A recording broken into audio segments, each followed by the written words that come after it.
Gastroparesis can be really troubling for the person dealing with it because the symptoms that come with it are horrible. I mean, a person either they can't poop or they just feel horrible after they eat food or they feel so horrible after they eat food that they just throw up. Like, yeah, I just bought that and there it is in the toilet. I could have just bought it and put it in the toilet and saved myself a whole bunch of trouble. So it's really not an enjoyable situation to be dealing with. And the problem is that the explanations in the medical world are just horrible and they make no sense and they leave the person with nothing. As a matter of fact, the most common form of gastroparesis is called idiopathic gastroparesis, which means we have no idea why this is happening to you. Sorry about your luck. But we did give it a fancy name. We called it idiopathic gastroparesis, so that'll be $800. Bye-bye. But gastroparesis actually translates into stomach paralysis. Like your stomach is paralyzed. My stomach wasn't paralyzed last week. I don't understand. Why would my stomach be all of a sudden just paralyzed? And they like to blame like neurons that aren't sending signals to the stomach or special cells in the lining of the stomach. They're just not doing their job. The food is not moving out correctly, so all this stuff must just be paralyzed and broken. And that would be like your doctor telling you that, oh, well, your toaster's not working, so you just need to replace this coiling system. It's this coil heating system that turns the bread into toast. So you just got to replace that, and then you'll be able to have some toast. And you're like, oh, well, it's not plugged in. Maybe that's a thing. You know, what if we just plugged it in? Toast. So instead of telling you that we're sorry that every moment of your life is a misery, and hope you have a better day tomorrow, what we're going to do in this video is look at a more likely actual underlying cause of the problem. Wouldn't that be crazy? You're not going to want to miss this.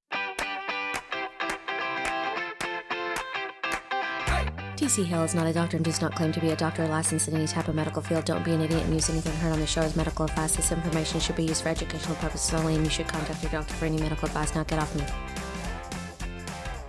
One of the more common causes we hear is that maybe your vagus nerve isn't working correctly. Maybe it was damaged by diabetes or some other problem that created damage to this vagus nerve and it's just not doing its job, since the vagus nerve is in charge of signaling the stomach to go ahead and empty out. So your vagus nerve is just busted, and I don't know, maybe you can get one at a garage sale so it's not so expensive. I'm not sure how that works. But what if we just looked at how the human body works and then use that information to come to some type of conclusion? So here's how it happens. We don't just eat food and the vagus nerve says, hey, empty that out of the stomach and send it on its way. No, there's stuff that goes on in the stomach. If there wasn't stuff that went on in the stomach, why would the food go in the stomach in the first place?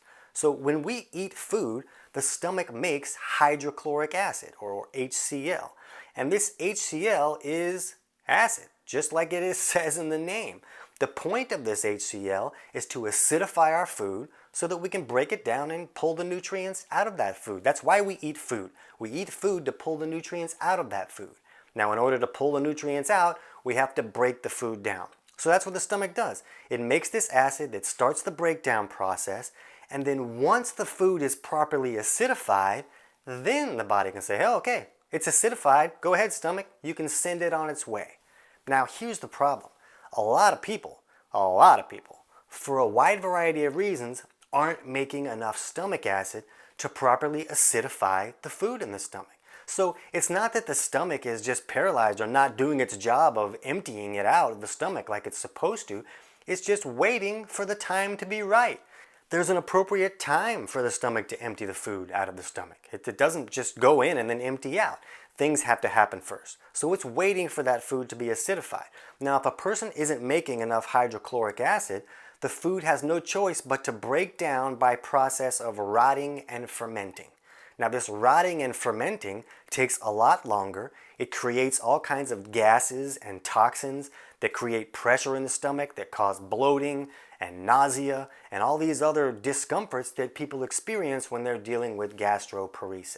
Now, there are things like medications and other aspects of life that can turn off stomach acid, but the real problem is that in order to make hydrochloric acid, the body needs minerals. Well, the body needs to be able to break down the food correctly to be able to pull the minerals out of it. So if a person gets stuck in this cycle of not enough stomach acid and an inability to pull minerals out of the food, they can be stuck with a broken digestive process for years or even decades.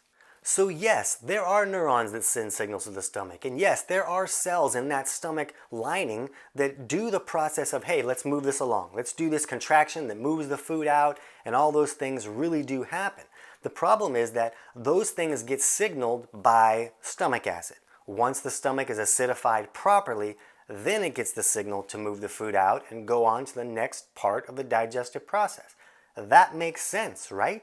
So this lack of stomach acid, this inability for the body to function the way that it's supposed to function, creates a lot of these problems. It's that food rotting and fermenting that makes the body say, hey, yeah, we can't break this down, so we're going to go ahead and send it back where it came from, and it's going to come out in a hurling matter, and you can try again tomorrow. Or where we come into the constipation issue is that what a lot of people don't know is that our stool will move at a pace according to its acidity level. So a stool that is too acidic can move too quickly through the system. But a stool that is too alkaline, where the food did not get properly acidified in the stomach, will move at a slower pace.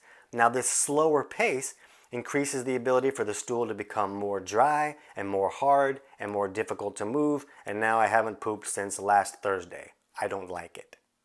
So that's why constipation is so common with this gastroparesis issue. And the best part is that, oh, it makes sense. Yeah, if the food is supposed to acidify in the stomach, then if it's not acidified yet, why would it leave the stomach? It hasn't done the job that it went into the stomach to do. So all we have to do is teach people how to improve these digestive functions that may not be working correctly. Now, there's a lot of reasons that a person may not be making enough stomach acid, and there's a wide variety of things like a lack of minerals. Stress can be causing too many minerals to be used for other functions. Medications can turn off stomach acid. There's a wide variety of reasons that a person can be dealing with this problem. But if you can figure out which aspects of digestion are not working correctly, you can take steps to improve those and help the body function the way that it's supposed to function. The best part is that you get to conquer the food that you eat. We're supposed to conquer our food. We shouldn't eat a chicken salad sandwich and be balled up in the fetal position for 3 days just because this chicken salad sandwich has now taken over our life. We should dominate the food that we're eating.